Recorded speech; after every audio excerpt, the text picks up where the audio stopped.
umalis sa Pilipinas para magtrabaho sa abroad, mawali sa pamilya, sa asawa, sa mga anak, ang isa sa mga pinakamalungkot na maaaring mangyari sa isang OFW. Pero paano kung sa kalagitnaan ng lahat ng ito ay may i-involve pa na third party? Ano ba ang pwedeng mangyari? Iwalayan na ba agad? Yan ang ating pag-usapan ngayon dito sa episode ng Buhay at Batas sa Canada.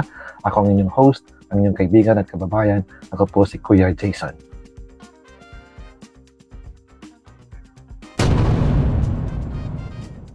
Ang mga kasong tinatalakay sa palabas na ito, natapot hango at may pagkakahalintulad sa mga totoong pangyayari ay pawang mga halimbawa lamang at hindi tumutukoy sa isang aktwal na kaso.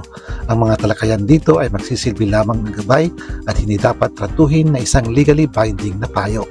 Kung nais niyong humingi ng personal na payong legal, maaaring makipag-ugnayan ng personal sa isang kwalipikadong legal practitioner. The cases discussed in this show, although based on and similar to real events, are only examples and do not refer to an actual case. The discussions herein are for guidance only and should not be treated as legally binding advice. If you wish to seek personal legal advice, you may consult a qualified legal practitioner.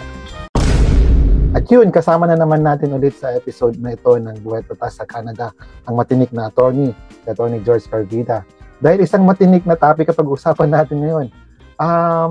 Kasi ako minsan nag-scroll ako sa mga Filipino forums no, sa social media, lalong-lalo na dito sa Canada. At minsan pinabasa ko yung mga hinaing ng mga kababayan natin na although sinasagot naman ng mga ibang kababayan natin, I don't think it nakakatulong minsan kasi yung iba kung ano-ano lang yung ina-advise. So, mas magandang isanggunin natin yung mga tanong na ito, although may konting twist o konting pagbabago. Although mayroong konting pagbabago sa tanong, base pa rin dun sa mga sitwasyon na yon.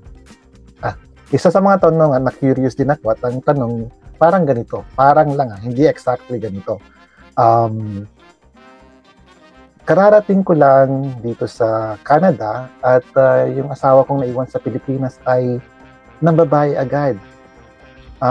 Pwede ko ba siyang kasuhan ng something o di kaya ay mag-file na ako ng divorce? Okay.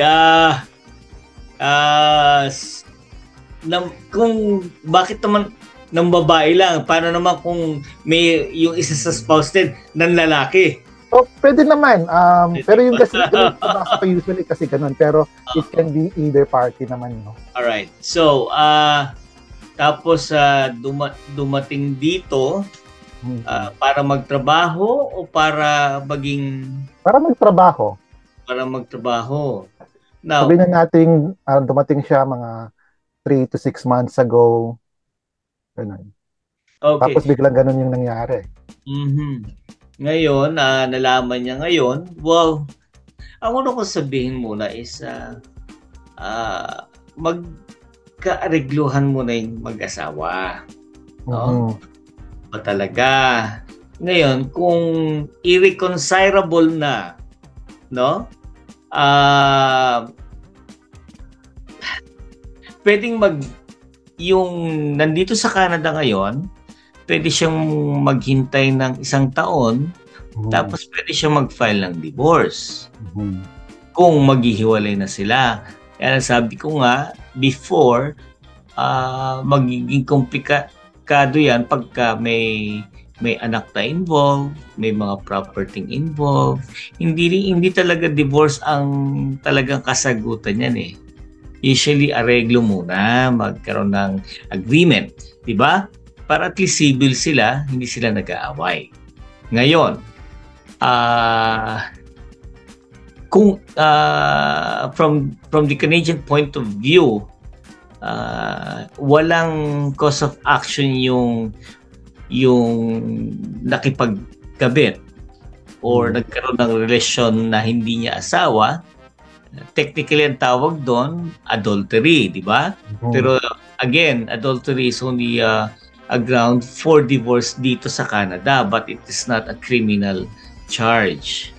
Sa Pilipinas, iyon, kung yung babaeng naiwan sa Pilipinas, nagkaroon ng karelasyon, technically, under the Revised Penal Code of the Philippines, adultery yun. Right? Ang mangyayari, pati yung partner nung babae na naiwan doon will also be charged with adultery. Now, kung yung lalaki naman ang naiwan sa Pilipinas at nakiapid, tama ba yun? Nakiapid? I think that's the right term. So ngayon, nangaliwa, alright? Kung yung lalaking naiwan sa Pilipinas nangaliwa, hindi ibig sabihin adultery ngayon yun. Bakit? Kasi ang nakalagay sa Revised Penal Code, adultery, yung wife lang eh. And the partner na nakarelasyon niya. Alright? Kung yung husband naman ang nakipagrelasyon, usually yan concubinage, sinasabi nila. Now, yung hindi siya magiging guilty ng adultery unless yung kapartner niya, yung nakiapid sa kanya, ay may asawa din. So, in that situation, dahil nga dito sa Canada, pwedeng grounds yung adultery for divorce, no? For divorce lang. Pero yung concubinage, paano yun? Hindi. Walang concubinage dito sa Canada. Oh no. Oh no. Ang tawag din doon, ground din, adultery. Ang adultery naman dito sa Canada is pag yung husband or wife has entered into a carnal relationship with another person. Yun na yun. Adulterous relationship yun. But it is not a criminal ground.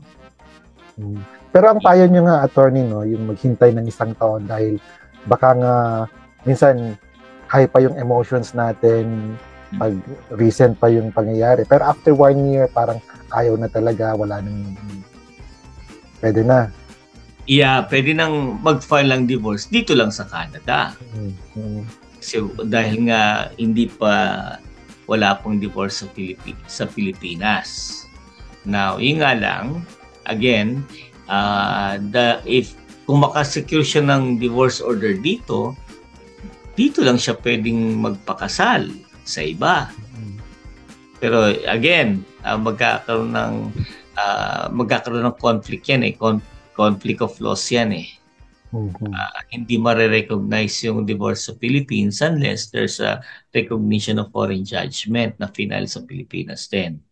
Well, mga kababayan, na-discuss na namin ni attorney yung divorce sa first episode ng Buhay at Batas sa Canada, no? So, kung gusto niyo ng mas detalyadong discussion, na-discuss na namin ng mas detalyado dun sa first episode. So, kung hindi niyo pa napapanood yung first episode, balikan niyo yun. Talagang pinag-usapan namin yung divorce at iba pa na related din sa usapin ng paghihiwalay.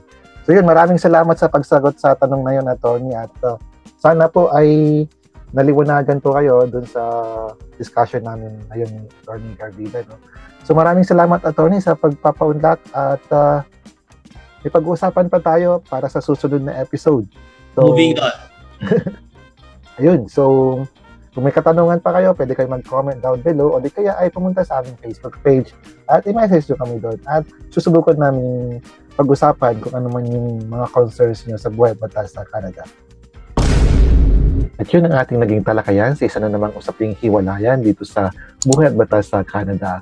At kung nagustuhan nyo po ang ating pag-uusap dito sa episode na to, ay maaari po kayong mag-subscribe dito sa aming channel. Ako po ang inyong host, ang inyong kababayan at kaibigan. Ako po si Kuya Jason.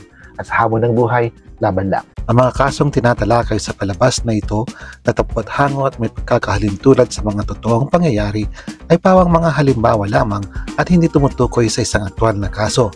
Ang mga talakayan dito ay magsisilbi lamang ng gabay at hindi dapat tratuhin na isang legally binding na payo. Kung nais niyong humingi ng personal na payong legal, maaaring makipag-ugnayan ng personal sa isang kwalipikadong legal practitioner. The cases discussed in this show, although based on and similar to real events, are only examples and do not refer to an actual case. The discussions herein are for guidance only and should not be treated as legally binding advice.